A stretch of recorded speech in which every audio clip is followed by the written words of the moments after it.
suatu hari gitu ya, aku tuh ngobrol sama temanku dan ngobrolnya itu udah berkali-kali. Mhm.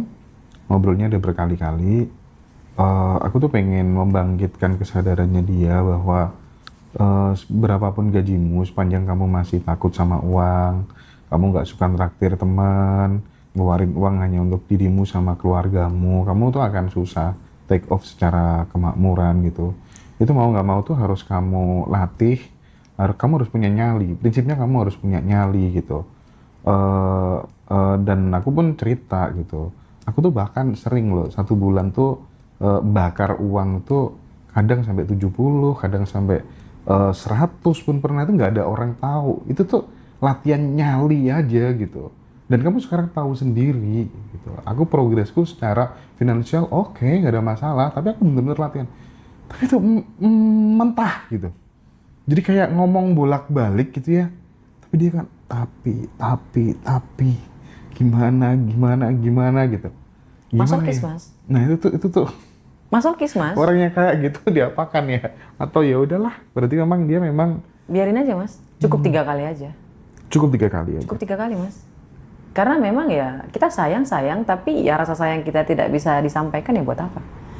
Terkadang rasa sayang kita itu menjadi racun, Mas. Jujur aja ya, Mas ya. Saya sebagai motivator kayak gini, belum tentu loh, Mas, saudara saya bisa menerima apa yang saya ucapkan. Oke. Belum tentu sahabat saya bisa mendengarkan apa yang saya sampaikan. Karena image kita di hadapan mereka itu adalah kita yang dulu, bukan kita yang sekarang, bukan profesi kita, bukan ilmu kita. Itulah kenapa sangat-sangat sulit memberi wejangan kepada sahabat, teman, keluarga. Ya kita kan kasihan ya, makanya kadang ngasih tahu Yes, kan karena Mas. kasihan kan. Bahkan ketika saya ngasih nasihat sama orang tua dengan cara yang baik dan sopan, masih dikatain, Allah, kamu tuh lahir dari perut saya yang besarkan kamu, terus kamu mau ngatur saya. Ah, coba Mas.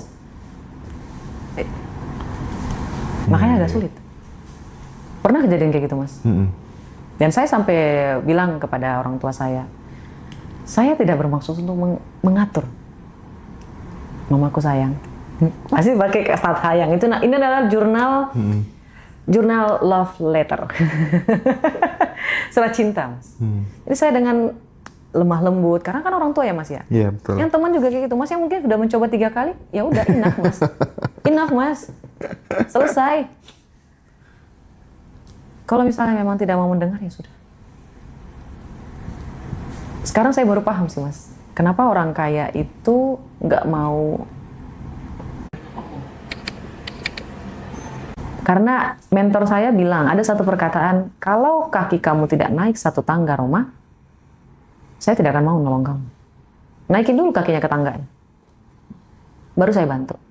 Kalau nggak mau naik ya buat apa? Saya capek tangan yang ngulur ke bawah. Betul sih. Ini kan masih jatuhnya kayak ke bawah, Bener, terus bener. nunggu dia naik tangga 1 tangan. Kakinya naik gitu loh, Mas. Kan kalau naik 1 kan bisa naik semuanya, Mas. Tapi ini naik enggak, ngeluh iya, ngomel iya, protes iya, semuanya diprotes. Sedih sih, Mas, sebenarnya. Iya. Apalagi kan kita bisa melihat apa yang dia nggak bisa lihat, Mas. Itu sakit banget, teman-teman semuanya. Ya makanya balik lagi adalah harus belajar ya. Kak Roma kan bisa sampai di titik ini kan setelah mengetahui, oh ternyata passion saya di sini, panggilan jiwa saya tuh ternyata di sini gitu. Nah kadang tuh di saat kemudian kita sudah benar-benar nggak ada harapan gitu, mungkin itu sebagai momen kontemplasi yang paling tepat barangkali ya, supaya kemudian kita kadang bisa menemukan panggilan jiwa kita. Tapi sekarang kan nggak usah susah-susah gitu ya. Iya, Mas. Kak Roma, cukup ini nih, jari-jariku foto, ya kan? Nah, Iya, Mas. itu di Ngaji Rasul cuma 200.000 teman-teman. Mas, itu murah. Kemarin terakhir saya kena 375.000 untuk baca garis tangan. Dan perkataan yang paling luar biasa, ini saya sudah berhasil dulu, Mas, saya baru baca kayak gitu. Telat saya, Mas. Oh iya. Saya telat bacanya, Mas. Harusnya dari dulu. Kayak gitu. Karena memang saya skeptis juga, Mas. Nah, ketika saya sudah mulai berubah pikirannya, berubah semuanya, wawasannya sudah mulai berubah, saya mulai membuka pikiran, Mas. Iya ya, ini mah bukan saya melangkahi Tuhan. Saya bukan melangkahi Allah Subhanahu wa taala. Tapi masalahnya saya tercipta ini diberi oleh Allah Subhanahu wa taala. Pasti Allah juga memberikan kesempatan sama mereka, skill buat mereka untuk melihat. Ya gitu loh, Mas. Itu kan juga rezeki dari Allah gitu loh, Mas. Itu kan juga skill gitu. Mereka juga nggak pasti-pasti itu ngasih tanggal nanti kamu mati, nanti kamu ini. Enggak, Mas. Mereka itu salah paham, Mas. ketika baca surat tangan teman-teman, ya, yang mereka lihat adalah kamu passionnya di mana, skillnya di mana, apa yang menjadi penghambat di dalam dirimu, ya, bagaimana caranya supaya kamu lebih cepat sampai ke tujuan kamu tuh, kayak gitu. Ibarat ini memberitahu, itu kayak memberi peta. Nah peta, kalau kamu tidak beraksi, kalau kamu tidak bisa membaca petanya bagaimana, lurus ke kanan, ke kiri, kira-kira kamu sampai apa enggak? Tergantung kamu. Jadi bukan kayak apa ya, kayak baca ramalan kayak gitu. Karena memang jujur ya mas, saya masih skeptis juga untuk sama tarot mas. Oh iya, aku juga. Karena apa? Tidak ada yang dibaca dari Allah Subhanahu Wa Taala di situ. Ini kan garis tangan ini dari Allah ya Habib ya. Ini kita lahir pakai garis tangan ya. Ini dari Allah ya.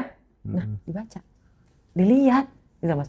Tapi kalau tarotnya pakai tanggal lahir, I don't know ya mas ya. Tanggal lahir juga sebenarnya itu kan nggak bisa dimodifikasi ya. Kalau menurutku, aku justru malah menemukan banyak hal yang presisi itu salah satunya dari tanggal lahir dan jam lahir ya. Jadi misalnya teman-teman yang kalau misalnya pengen gratisan gitu ya, mungkin bisa buka ChatGPT gitu. Terus masukkan prompt misalnya, tolong dong namaku ini, aku tanggal lahir ini, jam lahirku ini, lihatin bakat terbaikku, potensi terbesarku berdasarkan perspektif Warige Bali misalnya ya kan. Terus kemudian sekaligus ya hitung ya, mulai dari 0 sampai 70 tahun aku akan mengalami fase-fase yang seperti apa saja gitu ya. Kelemahanku bagaimana, pekerjaanku yang paling cocok apa gitu. Oh itu gratisan teman-teman. Itu teman-teman nanti akan wow, kok bisa ya dari tanggal lahir? Jadi bisa, akhirnya, nah ya aku jadi akhirnya, oh ternyata kita lahir tuh sudah ada maksudnya, udah ada rule-nya, udah ada game plan-nya gitu. Aku jadi berpikir ke sana sekarang. Iya mas, dan alhamdulillah terima kasih loh mas sudah ngingetin tentang tanggal lahir ini. Saya lupa teman-teman. Kemarin tuh saya udah buat satu ilmu, saya pelajarin, saya ikut seminar dari luar negeri mas, tentang soul mapping. Soul mapping. Ya, soul mapping. Tahu ya bahasa Indonesia itu artinya adalah peta jiwa. Peta jiwa. Peta jiwa ya, jiwa bukan diri, jiwa. Jadi peta jiwa itu tentang tanggal lahir kamu. Kenapa kamu menghadapi fase-fase yang ada di dalam hidup kamu sekarang? Ternyata itu adalah mengisi numberik yang ada di dalam hidup kamu. Jadi number itu harus terpenuhi mas. Dan itu bisa dilihat number itu angka mana yang kosong. Dan ketika angka itu kosong, itulah ujian yang harus kamu alami supaya angka itu terisi. Misalnya nih, saya tanggal lahirnya itu 1901. Tahunnya saya nggak usah kasih tahu, oke? Karena memang saya dari awal tidak mau ngasih tahu. Dan itu angka 1901. Kosongnya dihilangin, jadi tinggal 191. 1 itu adalah leadership. Itu sudah keisi. Artinya, sedari awal Allah sudah menghadiahkan saya skill leader. Aku 1 juga. Yes, mas. Itu satu leader ya, mas ya. 9 adalah action. Saya terlahir dengan angka 9 itu banyak. Jadi 9-nya itu luar biasa. Tapi 1 yang saya nggak punya. Acknowledge. Pengetahuan, mas. Dan itu ada di angka 3. Itu ada di angka 3, mas. Jadi saya banyak aksinya tapi nggak ada pengetahuannya. Itulah kenapa saya digembleng sebegitunya, mas. Supaya saya banyak belajar, banyak membaca, banyak podcast, banyak mengalami kehidupan. Terus bisa belajar, bersosialisasi, kayak gitu. Nggak ada angka 5-nya, dan angka 5 adalah angka kekayaan. Dari angka tanggal lahir saya, nggak ada angka 5. Nah ini ada ilmunya, kalau kamu mau bisa private lewat ngaji Rasul. Saya akan baca. Silakan. Namanya soul mapping ya guys. Teman-teman bisa private, bisa juga beli buku I Am The King, bisa juga beli produk-produk ini ilmunya gong banget sih mas. Aroma yang murah-murah lewat ngaji Rasul ya. Jadi nanti selagi masih murah mas, tolong ini kasih bawahi. Selagi masih murah. Selagi masih murah. Ya teman-teman. Jadi yang ingin belajar di seminar level up, tapi sebenarnya yang masuk list itu sudah banyak. Banyak mas. Yang untuk tanggal 29 ya. Boleh tanggal 29 boleh, Sabtu Minggu juga boleh mas. April ya. Kayaknya 29 aja deh mas. Ya 29 April itu tuh sudah masuk, banyak yang masuk ke list gitu. Kita tinggal nunggu flyer gitu. Jadi kan setelah kelas kemarin tuh, kapan lagi gitu kan banyak. Akhirnya udah di list sama Mbak Vina. Jadi nanti kita akan segera info flyernya, nanti minta tolong Cece untuk segera jadikan gitu ya, biar bisa Masya kita Allah. share semuanya Iya, baik Mas. untuk teman-teman. Acaranya Zoom, Kakak ya. Acaranya Zoom, Kak. Acaranya Zoom, jadi Nanti, kita online ya. nanti kita Sabar, kerja sama ngaji sabar ruqyah guys ya untuk ya. offline. Tenang ya. Nabung dulu aja. Iya, nabung aja dulu. Siapa tahu nanti ngadanya di luar Ngomong-ngomong negeri. soal nabung, Baik, Mas. banyak orang pinter cari penghasilan, cari Oke. pendapatan, Ya, tetapi nggak memiliki skill untuk nabung dan investasi gitu. Aku sering ngobrol sama orang-orang yang memang dia investasinya udah banyak, tabungannya udah banyak. Biasanya dapat gaji berapapun tiap bulan tuh hal pertama yang dilakukan 30%-nya untuk investasi, 10%-nya untuk menabung. Saya kalau dulu, orang-orang umumnya lainnya, masyarakat lainnya, teman-temanku yang lain yang nggak ada edukasi tentang finansial, itu biasanya pakai kebutuhan dulu, sisanya baru nabung. Tapi akhirnya di akhir bulan nggak pernah nabung karena habis buat kebutuhan. Nah, Iya, ini Mas. nih penting untuk kita diskusikan, betul, Mas. Kak Roma. Ya, Karena kalau tabungannya udah lumayan gitu kan vibrasinya menjadi lebih tenang, lebih bahagia, dan itu betul. mengundang rezeki dan peluang yang lainnya, Kak. Betul, Mas. Dan ini ada di ilmu buku Rich Dad, Oke. Poor Dad. Ayah kaya yang Iya. miskin. Ini ada ilmunya di buku Rich Dad Poor Dad itu. Jadi kalau misalnya nih, sedari dulu Mas saya itu memang selalu memperkecil kebutuhan. Hmm. Tapi setelah saya main energi, saya perbesar kebutuhan. Setuju. Masya Allah. Tapi kebutuhannya nih Mas, Heeh. saya usahakan kebutuhan ini bukan cuman pengeluaran yang sia-sia. Misal, saya butuh untuk sedekah, saya butuh untuk berbisnis, saya butuh untuk bikin sesuatu yang menghasilkan duit, kayak gitu loh Mas. Jadi saya butuhnya ini menghasilkan lagi Mas. Bukan serta-merta saya butuh beli skincare mahal, saya butuh untuk pergi pijit mahal, kayak enggak Mas. Saya butuh untuk beli tas mahal, enggak. Kayak gitu, itu bakalan habis. Tapi butuhnya itu diperbaiki. Serius guys, saya Pijit butuh mahal. untuk investasi. Gak apa-apa Mas, kalau misalnya punya satu mah gak apa-apa. Waduh, kita hampir 30 hari pijat 30 kali ya, Beb. Apa ya Mas? Iya, parah nih kita nih kalau soal pijat. Tapi itu dalam rangka untuk mem-VIP-kan tubuh aja sih. Dan Tapi kalau pijat perspektifnya, saya setuju loh Mas. dan perspektifnya tuh pemberdayaan juga kan. Kan tujuannya untuk masih bisa lagi maju Iya, ke depan iya, lagi. iya, iya, Kan tujuannya betul Mas. Oh saya butuh pijit agar saya bisa performanya bagus. Jadi butuh dulu, tapi ini butuhnya ini fungsinya apa? Gitu loh Mas. Supaya kita bisa mengakali gitu loh Mas. Iya, iya, iya. Perkaliannya itu. Jadi otak kita merasa, oh dia butuhnya banyak, ayo kita hasilkan lebih banyak. Itu tuh, sepakat. Iya nggak sih Mas? Jadi setelah saya menerapkan hal itu, keuangan saya melonjak drastis. Habib pacarnya kan baru satu toh. Kalau nambah 2 lagi barangkali rezekinya bisa lebih gitu. Kira-kira. Mas tolong ya, nanti didengar sama pacarnya. Nggak boleh ikut lagi ya, Beb ya. Nambah enggak, kurang iya. Ya Allah ya Rabbi. Aduh. Terus ada lagi tuh Mas kemarin tuh ya. Mungkin teman-teman bakalan relate ya. Heeh. Setelah kita pintar menghasilkan uang, tugas kita selanjutnya adalah memperbanyak uang. Ini nih Mas. Kalau misalnya ada orang indis ekonomi, jujur aja ya Mas ya, orang Indonesia itu banyak yang kaya Mas. Ya, tapi kurang orang yang bisa dipercaya. Sebenarnya banyak banget orang yang mau investasi terhadap suatu bisnis, Mas. Tapi kita kekurangan orang yang bisa dipercaya gitu loh, Mas. Dan orang-orang yang punya banyak duit ini, Mas, mungkin yang menengah dulu ya Mas, ya nggak usah terlalu gede. Yang menengah ini bingung mau investasi kemana. Siapa yang harus dipercayai? Dimasuk di bank kadang suka ya. Kayak gitu sebenarnya, Suka Mas. apa? Ya begitulah, Mas. Suka hilang Iya, ya? soalnya kemarin teman saya habis ditipu kan. Tapi ya udahlah. Pak Putu alhamdulillah. kemarin berapa? 1,8 miliar ya? BRI ya? Bajingan ya BRI itu. Oh, Masya Allah, tabarakallah. Wah, Mas Hendra mau diganti 10 kali lipat itu, Mas. Biasa aja ya, Mas ya. Kalau hilang, terus kita menganggap ya Allah ya Rabbiku, mudah-mudahan itu bisa tersebar kemana-mana untuk jadi sedekah. Dibalikin, Mas. Kayak kemarin saya ditipu kan, Mas, 3 juta tuh. Sebenarnya 3 juta, Mas. Alhamdulillah sekarang. Iya. Ikhlasin, guys. Ikhlasin. Ikhlasin. Biar dia yang rezekinya seret. Nah, kemampuan, skill untuk pengampunan, untuk memaafkan gitu ya. Bahkan kemarin kita ngobrol ya sama salah satu temen gitu ya. Jadi dia fokus hidupnya tuh, silakan kamu sakitin separah-parahnya aku nggak akan pernah membalas gitu. Bahkan dia itu salah satu kebahagiaannya adalah ketika melihat orang-orang di sekelilingnya, teman-teman baiknya itu bisa naik level gitu. Dan dia bahkan nggak ngurus mau dia punya uang berapapun gitu.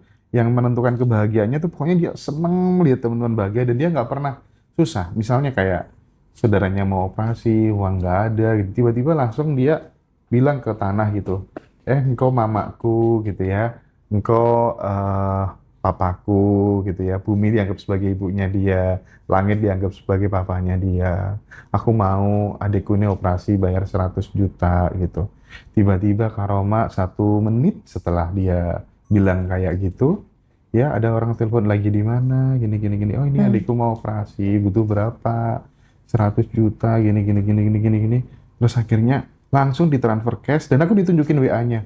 Nggak usah pikir balikin ya, mudah-mudahan adiknya lekas sembuh gitu. Jadi hidupnya tuh dipenuhi dengan blessing-blessing seperti itu, tapi bukan tanpa sebab. Karena dia selalu memikirkan, pokoknya tuh melihat orang lain bahagia itu bener-bener dia sangat bahagia. Aku belajar banyak kemarin tuh. Saya juga Ya Mas, alhamdulillah, Masya Allah. ampun. Mudah-mudahan saya bisa ketemu ya sama perempuan atau Iya, laki-laki Mas? perempuan. Perempuan? Ah. Wow, Masya Allah. Siapa namanya Mas? Besok lah kita ini ya. Miss Ya. Beruntung. Oh, itu luar biasa banget. Itu tuh, Keren itu Mas. wah, keren ya. Sebenarnya ada 3 ilmu ya Mas ya.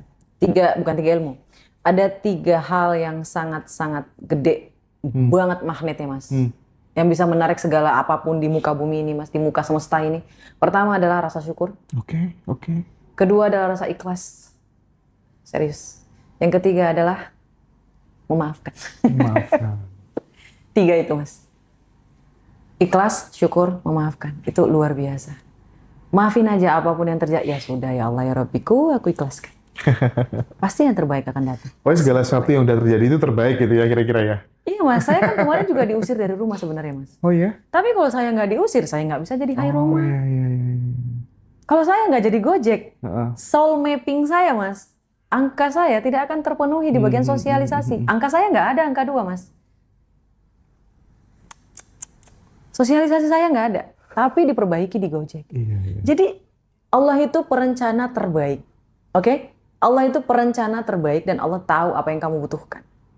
Allah itu memberi apa yang kamu butuhkan, bukan apa yang kamu inginkan. Tapi bukan berarti karena Allah perencana terbaik kamu nggak merencanakan apa-apa loh ya. Kita boleh merencanakan tentulah Mas. Tapi kalau misalnya Allah bilang belok kanan, Hasilnya. syukuri, ikhlaskan, maafkan. Oke. Kamu pengen BMW, kamu pengen Porsche, tapi Allah ngasih Bentley. Emang kenapa Mas? Iya, no problem. No problem. Kamu pengennya itu apartemen, tapi Allah kasih segedung-gedungnya. Ya, no problem. Tapi seru, di awal tadi obrolanmu tuh seru. Kadang kita tuh butuh semangat baru gitu ya, dengan sesuatu yang kita sukai gitu. Kalau temanku tuh, untuk supaya dia nggak boring gitu ya, supaya nggak gini-gini aja gitu ya. Iya Mas. Oke, BMW udah punya nih. Apalagi ya, langsung dia nekat, biar punya challenge gitu kan. Iya. Oke, Lexus. Langsung beli beneran gitu. Jadi dia selalu kayak gitu. Itu oke kah? Atau menyesuaikan dengan, ya udahlah pokoknya tingkat polanya orang beda-beda atau gimana menurut Mas, Kak Roma? saya suka orang kayak gitu Mas. Gitu Dengan ya? apapun. Saya suka orang yang suka koleksi. Karena saya mikirnya kayak gini Mas. Apa yang dia lakukan sampai dia bisa gitu loh koleksi gitu loh Mas. Saya penasarannya malah di situ. Doa apa yang dia ucapin sama Allah, perkataan apa yang dia ucapin sama Allah sampai Allah kasih bilang, kamu Lexus belum punya nih. Kamu Mercedes belum punya nih. Oh, Bentley belum punya nih. Oh, McLaren belum punya nih. Kebayang gak sih Mas? Saya justru penasaran, ini orang mikirinnya apa tiap hari Mas? Sebelum dia mau tidur, dia pikirin apa Mas? Makanya saya udah bilang teman-teman semuanya, ketika bangun tidur, ketika mau tidur, ini saya penasaran sekali apa yang dipikirin sama orang kaya ini Mas. Yang 2 ini loh Mas. Sama orang yang kolektif itu loh. Iya. Ekonomi uangnya, cash flow-nya pasti bagus loh Mas. Seru, iya. Apa yang dia pikirin gitu loh Mas. Tapi tentang teman-teman semuanya ini bukan tentang uang. Sekali lagi ini bukan tentang uang, tapi kayak seneng aja gitu loh bisa beli sesuatu yang kita sukai. Ya nggak sih Mas? Tapi penting ada semangat baru ya Beb ya. Iya. Iya bener sih. Kebahagiaan orang itu beda-beda. Mungkin nggak relate. Nggak bisa digeneralisir juga ya. Iya gitu, benar itu Mas. Sekarang Tapi udah paham. seperti kebiasaan kita kalau ngonten sama Kak Roma tuh nggak lengkap rasanya kalau nggak ada sesi interaktif gitu ya teman-teman ya. Oh, I see. Silakan sesi ini mungkin teman-teman boleh curhat, boleh tanya langsung ke Kak Roma Boleh, boleh. ya. Monggo apapun pertanyaannya, menurutku Kak Roma cukup recommended untuk sebagai konsultan masalahnya teman-teman. Tapi jangan tersinggung ya. Aku suka pokoknya. Aku suka caranya menjawab pertanyaan, caranya memberikan solusi itu banyaknya relate ya. Silakan sahabat, apabila ada yang mau tanya langsung ke Kak Roma, kami persilahkan. Kak Roma, gimana supaya minum dulu ya Kak Roma ya? Enggak apa-apa Mas. Kak Roma, gimana supaya pikiran tetap selalu yakin soal rezeki kalau kerjaan dan lain-lain sedang nggak baik-baik saja? Nah, itu mungkin aku tambahin kayak gini juga. Kak Roma, gimana supaya aku tetap bisa beli mobil yang baru meskipun penghasilanku UMR misalnya. Nah, hal kayak gitu tuh hampir mirip sih. Ini penting untuk kemudian dibicarakan supaya jadi pelajaran juga buat kawan-kawan semua gitu Kak. Mas, dari si pertanyaannya aja kita bisa tahu. Ya, Ini orang, kakak ini, abang ini terlalu fokus sama apa yang ada di atasnya. Dia nggak ngeliat apa yang ada di tangannya. oke. Dari sebanyak hal yang bisa disyukuri, yang beliau lakukan adalah menunggu apa yang dia tidak punya. Kayak gini ya teman-teman ya, kalau teman-teman punya manifesting, ya, punya keinginan, perbanyak syukur dulu. Perbanyak bahagianya. Yang penting kalian sudah tahu apa yang kalian inginkan. Ini bukan soal masalah uang, UMR kayak gajinya, atau apapun, dia pengemis, dia pemulung. Enggak, kita nggak pernah tahu cara bekerja Allah itu bagaimana. Mengabulkan apa yang kita inginkan. Jangan ukur matematikanya Allah. Yang harus kamu ukur adalah perbanyak bahagiamu, perbanyak rasa syukurmu. Sudah berapa banyak rasa syukur yang kamu ucapin hari ini? Ketika makan, ketika berdiri, ketika berjalan, ketika ngobrol sama teman, ketika narik nafas, ketika tidur, ketika punya baju bagus, ketika punya HP bagus, ketika punya anak yang bagus, anaknya comel, ganteng, kayak gitu. Coba dilihat dulu apa yang di tangan kita. Baru setelahnya, ya Allah bagus banget, mau tambah. Kan enak. Allah juga pasti, oh nah, ini, ya Allah, gimana? Gimana teman-teman? Tangannya di sini, kan ini nampung nih, dikasih sama Allah. Mau? Orang ngelihatnya juga kayak, gimana sih? Ya Habib ya? Semoga terjawab ya Mas ya. Oke, sip. Iya sip, Kak sip, ya. sip. Jadi perbanyak syukurnya dulu.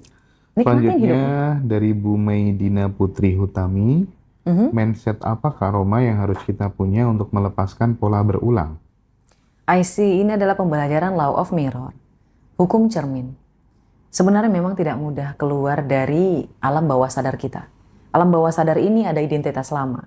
Identitas lama ini adalah pengaruh dari pendidikan, dari didikan orang tua, dari lingkungan, dan dari apa yang kamu alami selama hidup kamu.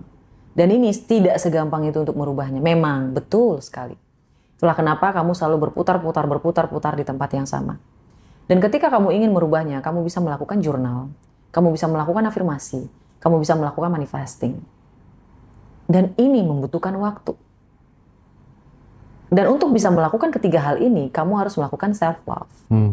Self-love ini bagaimana caranya Kak Roma? Kamu bisa nanti beli dari Ngaji Roso, ada e-booknya, self-love. Kenali dulu diri kamu. Buat teman-teman yang belum tahu tujuan hidupnya, belum tahu siapa dirinya, belum mengenal bagaimana dirinya, bagaimana sih dia tuh sebenarnya, bisa baca bukunya dulu, e-booknya dulu, self-love. Seni keberuntungan dengan self-love. Orang-orang yang mencintai dirinya sendiri, mereka akan percaya diri.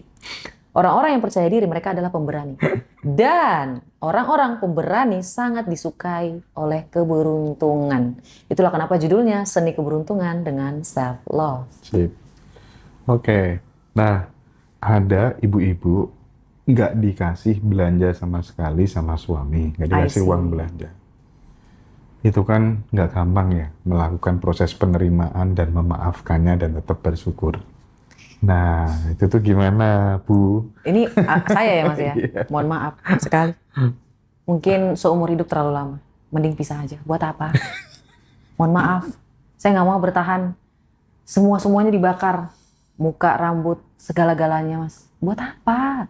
Saya kayak dipanggang di atas bara api buat apa? Mending saya nepi di pinggir kali.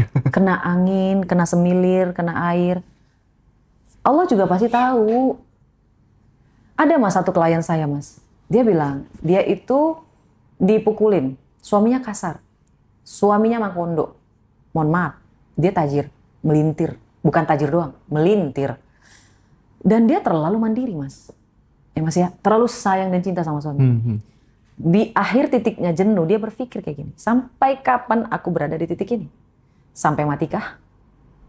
Lalu berdoa sama Allah.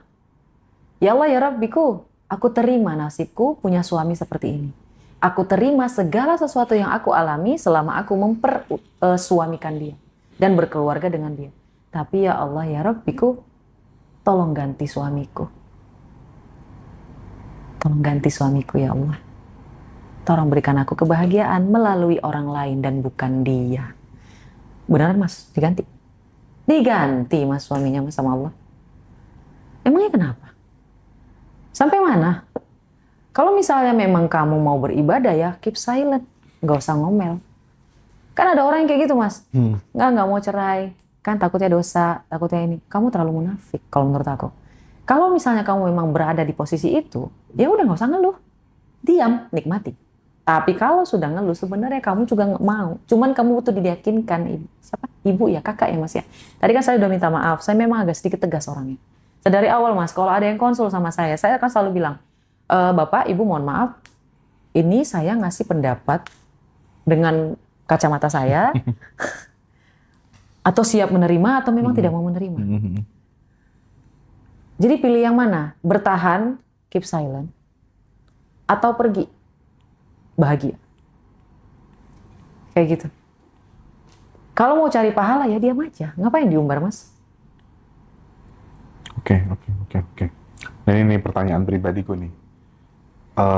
Misal, ada 3 orang. Mereka punya amanah, punya hutang. Bawa uangnya orang. Taruhlah bawa uangku gitu. Tapi belum dikembalikan sampai saat ini gitu. Oh, I see. Bukan masalah aku sudah mengikhlaskan apa enggak, bukan masalah itu. Masalahnya tuh apa yang akan terjadi dalam jalan hidupnya mereka itu. Ketika kemudian sebenarnya ini punya hutang. Ya kan? Semesta akan membuat perhitungan apa terhadap sahabat-sahabat yang sebenarnya masih punya tanggungan. Tapi dia justru kemudian melarikan diri dari tanggung jawab kayak gitu. Perhitungan semesta itu setahu saya kan sangat presisi gitu. Nah, sekaligus solusinya dong. Ketika kemudian pada saat kita dalam posisi seperti itu, Kak Roma, dikejar hutang, bahkan kemudian tetap aja sudah mau menghindari yang namanya pinjaman bank tuh, tetap aja diarahkan ke situ gitu. Ini kan bukan hal yang mudah untuk orang yang, nah itu tuh gimana tuh solusinya? Sebenarnya ini banyak faktor ya mas ya, sebenarnya. Ini banyak banget faktornya. Kita runtut dulu ya mas ya. Yang pertama buat teman-teman, kalau ada orang yang menipu, ya, ada 2 hal yang bisa kamu lakukan. Yang pertama, kamu menempuh jalur hukum. Oke. Kamu menempuh jalur hukum. Itu yang paling pertama, Mas. Tapi masalahnya, ketika kamu menempuh jalur hukum, apakah kamu sudah siap rasa capeknya? Keluar tenaganya, waktunya, kayak gitu. Karena apapun keputusan kita mengambil keputusan itu kayak ibarat koin, Mas. Koin itu ada balik, depan, belakang. Jadi keputusan apapun yang kita ambil, itu pasti ada resikonya. Dan ambillah resiko yang bisa kamu tanggung. Kalau kamu merasa, oh ini orang harus dituntut, oke, fine. Adukan dia. Ya, bisa menempuh jalur hukum kayak gitu. Bisa, kenapa enggak? Tapi kamu harus mulai memikirkan sesuatu. Apakah kamu punya waktu? Apakah kamu punya dana? Apakah kamu sudah siap tenaga? Dan apa akibatnya? Ini kita harus berpikir. Resikonya, ini kan resiko ya Mas ya? Resikonya apa? Apakah kita bisa tanggung apa enggak? Karena kan di sini yang tersenggol adalah ego kita, Mas. Ini orang kurang ajar banget, kayak gitu. Nah, itu pilihan yang pertama. Pilihan yang kedua adalah ketika kita mengikhlaskan, belum tentu loh Mas kita memaafkan. Karena memaafkan dan ikhlas itu dua hal yang berbeda. Kita bisa mengikhlaskan kelakuan dia, Mas. Uang yang dia pinjam kita ikhlasin. Tapi kita tidak akan memaafkan attitude dia yang seperti itu. Terlebih dia adalah orang yang paling dekat dengan kita. Iya, iya, iya. Dan ini tenang aja teman-teman semuanya. Ini akan dibayar dengan banyak penjuru arah. Maksudnya gimana Kak Roma? Yang pertama adalah dia akan membayar di dunia. Rezekinya yang seawalnya seharusnya banyak, itu akan dialihkan kepada orang yang dia pinjamin uang, Mas. Itu akan dialihkan, Mas. Dan dia akan dibuat sekering kerontang itu, Mas. Mungkin nggak hari ini, mungkin nanti. Tapi pasti itu terjadi. Dan kadang kayak gitu juga berimplikasi terhadap kesehatan juga ya. Yes. Mungkin kehidupan rumah tangganya, Nah, anak-anaknya, nah, di masa tuanya, dan di penyakitnya. Itu dibayar di satu arah. Dan arah yang kedua adalah tidak ada yang gratis di muka bumi ini teman-teman. Tidak ada hutang yang tidak boleh tidak dibayar. Di penghujung hari itu akan diminta di Lauh Mahfuz. Itu akan diminta. Bayangin aja kamu sudah punya tabungan di akhirat. Saya pernah ngomong kayak gitu, Mas. Jadi pernah saya ditipu, Mas, sama saudara saya. iya. Mas tahu apa yang saya bilang ke dia? Saya akan mengikhlaskan uang yang kamu kasih, tapi saya mohon maaf, saya tidak akan memaafkan tingkah laku kamu.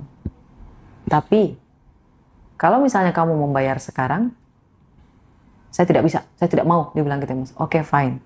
Saya ikhlaskan uangnya, dan kita akan bertemu nanti di Lauh Mahfuz. Silahkan bayar di situ. Nangis, Mas. Nangis, Mas. Itu kejam banget loh perkataan kayak gitu, Mas. Kurang kejam apa itu, Mas? Nanti saya tagih di Lauh Mahfuz.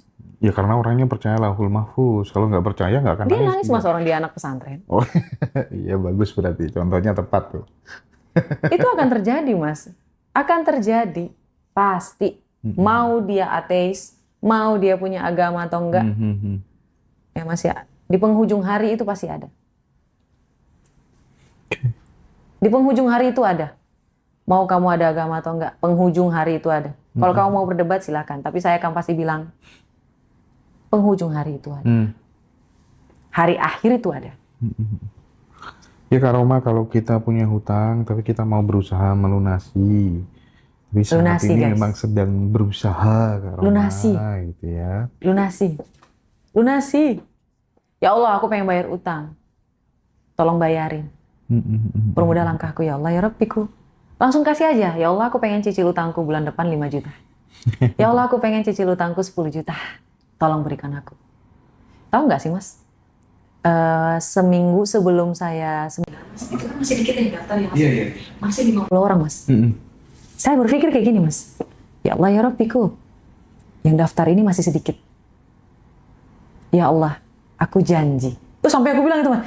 Aku janji sama diriku sendiri. Aku pengen sedekah, ya Allah. Kalau bisa semakin banyak yang daftar, semakin banyak beras yang dikasih. Pikiran saya itu bukan seminarnya dikit orangnya, Mas. Berasnya jadi sedikit, Mas. Cuma 50 biji gitu loh, Mas. Dikit banget berasnya, ya Allah. Tolong diperbanyak orangnya. Oke. Nah, tiga hari sebelum penutup, Mas, itu masih 80 orang ya, Mas ya. Saya masih mikir, 80 itu saya udah pernah ini, Mas. Ya Allah, tolonglah untuk pecahin rekor berasnya lebih banyak lagi, ya Allah, ya Rabbiku. Dikasih, Mas. Nggak tahu itu dari mana tuh. Ngebayangin aja itu banyak orang yang dikasih beras, banyak orang yang dikasih ini, kayak gitu loh, Mas. Ibaratnya, kita kalau berpikir sesuatu, kamu ada tujuan sesuatu, kamu ingat aja, oh utangnya ini ya Allah supaya hidupnya lebih mudah, supaya hidupku mudah, aku mau bayar hutang. Kasih aja nominalnya, mau bayar berapa. Allah pasti mudahin. Rezeki ngalir, Mas, kalau kita mau bayar utang. Iya. Karena ada tuh, Mas, orang yang kalau misalnya nih, Mas, ngelihat nominal di HP, Mas. Wah, 1 M. Terus dia nggak mau ngeluarin lagi, Mas. Dia terlalu nyaman sama angka 1 M-nya. Ada loh, Mas. Itu artinya kamu tidak bersahabat sama uang. Ya. Kalau menurut saya, ketika kamu melihat angka 1 M kayak gitu ya, Mas ya. Kalau menurut saya, Mas, itu dipecah aja, dibagi. Biar nanti 1 M lagi balik ke situ. Dan saya ngalamin, Mas. Dipecah. Pecah tabungannya. Kemana-mana tabungannya ditabung. Biar yang ini sisa 500 juta nih misalnya ya, Mas ya. Nanti diisi lagi sama Allah 1 miliar lagi. Kalau aku jadi teringat ya. Ya aku diajarin sama temenku sih, bikin rekening sekitar 10 rekening gitu ya. Iya Mas. Kan ini satunya udah ada 1 M, Iya. itu bikin 1 M lagi, 1 M Iya. lagi gitu ya. Dipecah-pecah aja guys, itu trik. Tolong jangan diperdebatkan, lakuin aja. Buktinya Mas Hendra ngelakuin berhasil. Kalau berhasil kenapa harus berdebat sih Mas? Saya bingung tuh ada manusia. Setiap orang tuh punya apa ya, ya kecocokan masing-masing gitu ya. Kalau cocok ya udah, sikat Kalau aja berhasil gitu. tiru. Tiru. Kalau masih belum punya kapal feri jangan lawan arus. Ikutin arus dulu serius. Udah kuat nih, udah punya nih kapalnya nih. Lawan arus. Karena memang kayak kata Mas Hendra, orang-orang yang lawan arus adalah orang-orang yang terpilih. Ya, sebelum kamu terpilih, milih dulu. Baru nanti kamu yang dipilih. Memang hanya ikan besar yang berani melawan arus ya. Yes, Kalau belum Mas. besar nggak berani Kan ngikut. sebelum ya. menjadi ikan besar, ikan kecil dulu Iya, Mas. ikan kecil dulu. Kecil dulu. Udah gede nih, baru lawan arus. Karena udah secure. Ih, pada seneng semua sama Kak Romari. Masya Allah, Banyak tabarakallah. Semuanya karena banget Allah. ini. Sahabat yang live di TikTok barangkali mungkin perlu untuk ini, Kak Roma. Jadi tanggal 29 April tuh nanti Kak Roma yang akan di breakdown, yang akan dielaborasi di seminar level up tuh apa aja. Supaya teman-teman nanti tahu konkretnya gitu. Dan teman-teman juga dapat record ya. Silakan Kak Roma. Baik, sebenarnya ya guys, teman-teman semuanya, saya akan kasih kesempatan 3 kali sebenarnya untuk satu topik. Topik ini pernah saya bawa 1 kali, dan ini adalah yang kedua kali, dan terakhir adalah yang nanti ketiga kali. Kenapa kayak gitu? Karena saya sedang menunggu mereka-mereka yang membuka pikiran, Yes. membuka wawasan, agar mencoba sesuatu yang baru untuk merubah hidupnya. Jadi di sini teman-teman itu di-break dulu dirinya. Yang akan dibahas di sini adalah Law of Mirror. Law of Attraction semuanya orang tahu, manifesting semua orangnya tahu. Tapi masalahnya, kebanyakan orang, banyak yang berhasil dan banyak yang tidak. Lebih banyak yang tidaknya daripada yang berhasil. Nah, bagaimana sih caranya agar itu berhasil? Dimulai dulu dari apa yang kamu rasakan, kamu pikirkan, dan kamu percayai. Ini di-break dulu. Dan di sini nanti akan dibahas tentang jurnal juga. Jurnal itu penting teman-teman semuanya.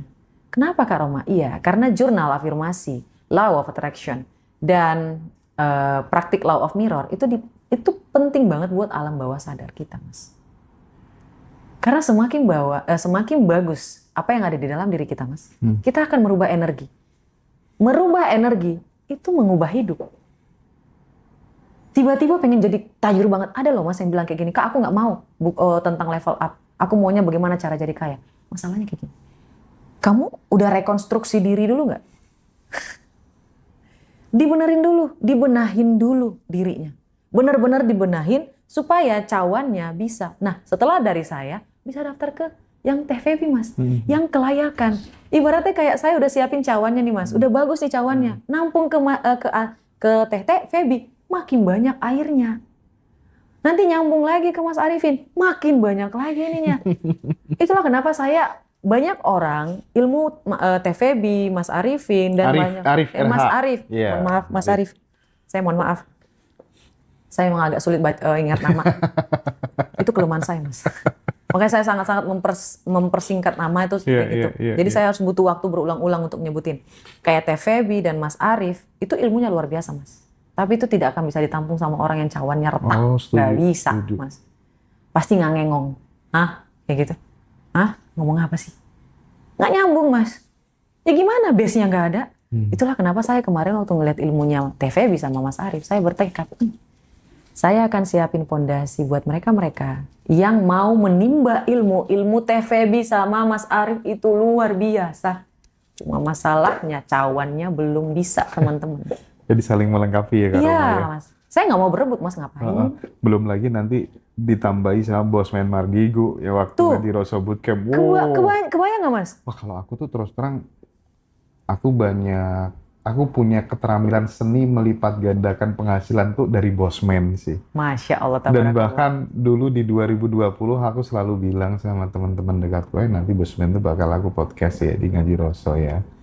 Iya, siapa Hendra dulu kan, dan alhamdulillah sekarang kita bisa berpartner gitu kan.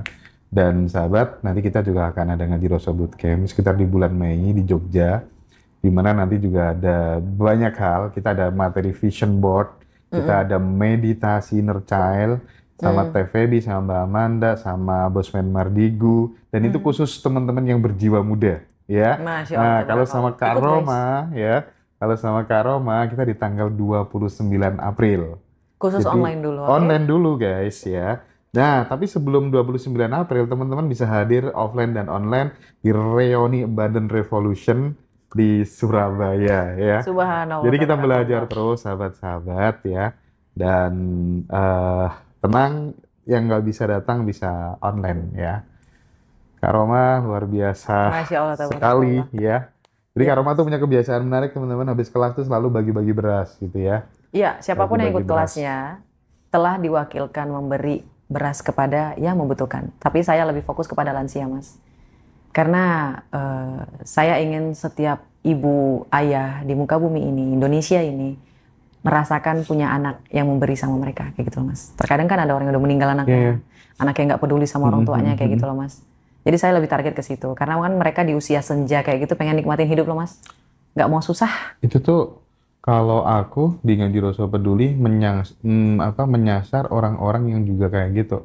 Jadi yang pekerjaan dia nggak punya, anak dia nggak punya, terus dia mau dapat makan dari mana? Betul, Mas. Sehingga aku sampaikan ke anak-anak di Ngaji Rasul Peduli, kita kalau ngasih nasi setiap hari, cari orang-orang yang seperti itu, Iya, rumahnya jelek, anak nggak punya, pekerjaan nggak ada gitu ya. Minimal kita memberikan harapan hidup lebih panjang, umurnya biar lebih panjang betul, dulu. Mas. Bahwa kemudian nanti pengen ada program yang lebih sustain, misalnya rumah layak huni atau kemudian beasiswa pendidikan dan lain-lain. Oh itu next gitu. Tapi yang paling urgent sekarang adalah itu. Iya, Mas, betul. Ngasih beras, ngasih telur ke mereka, ngasih Iya, nasi iya, dan setuju, lain Mas, sebagainya gitu ya. Dan mudah-mudahan makin kesini Kak Roma, Iya, makin banyak orang peduli berbagi kanan kiri ya. betul. Tidak hanya berpikir tentang dirinya dan keluarganya saja gitu. Karena menurutku itu rumus yang sangat simpel. Asal kamu menabur banyak, kamu juga akan dapat banyak kok. Gitu loh. Jadi kayaknya aku sudah cukup sangat yakin seyakin-yakinnya, asal mulai sekarang, mulai muda, kamu tidak hanya berpikir tentang dirimu, tapi memikirkan banyak orang, rezekimu pasti banyak nanti. Enggak Banyak, mungkin Mas. enggak, segaransi. Gitu ya. Banyak banget. Dan ini adalah ilmu dari kelayakan dari Teh Feby. Ya, oke. Tapi kan logikanya, pada saat Karoma, kan bagi beras. Iya, Misalnya aku juga selalu, kalau aku tuh rumusnya dari dulu, selalu berusaha untuk bikin orang nangis bahagia. Misal sama ibu, ya Allah. Nah itu tuh aku selalu bikin kayak gitu tuh. iya, Apapun caranya gitu. Setelah ibu sukses, setelah ibu bisa kayak gitu, mertua. Terus setelah itu tetangga, karena orang yang nggak dikenal. Nah itu kan kita kayak muncul rasa kelayakan, apa ya? Muncul semacam kayak berbunga-bunga mekar gitu. Diri kita tuh kayak mekar gitu. Merasa layak, otomatis self-image, self-esteem kita naik gitu loh. betul, Mas. Jadi nggak jomplang antara self ideal, self image dan self esteemnya gitu. Betul, Mas. Ya kan? Itu cara yang simpel menurutku. Simpel banget, Mas. Ha-ha. Tapi nggak akan bisa dilakukan sama orang yang merasa kekurangan terus. Nah, Saya selalu ngerasa saya cukup, Mas. Jadi makanya saya bisa bagi-bagi sama orang lain. Karena saya ngerasa kebahagiaan saya ternyata bukan di uangnya, Mas. Tapi kemampuan saya bisa ini, bisa itu, terus saya berhasil melakukan bisnis saya berhasil melakukan tujuan hidup saya, kayak gitu, Mas. Uang itu ngalir. Uang itu ngalir, teman-teman. Jangan fokus ke uang. Fokus what you can do and what you give. Ya. Apa yang bisa kamu lakukan, apa yang bisa kamu berikan, dan apa yang bisa kamu rasakan. tidak harus uang, bisa tenaga, waktu, Betul, Mas. pikiran. Betul. Ya. Oke.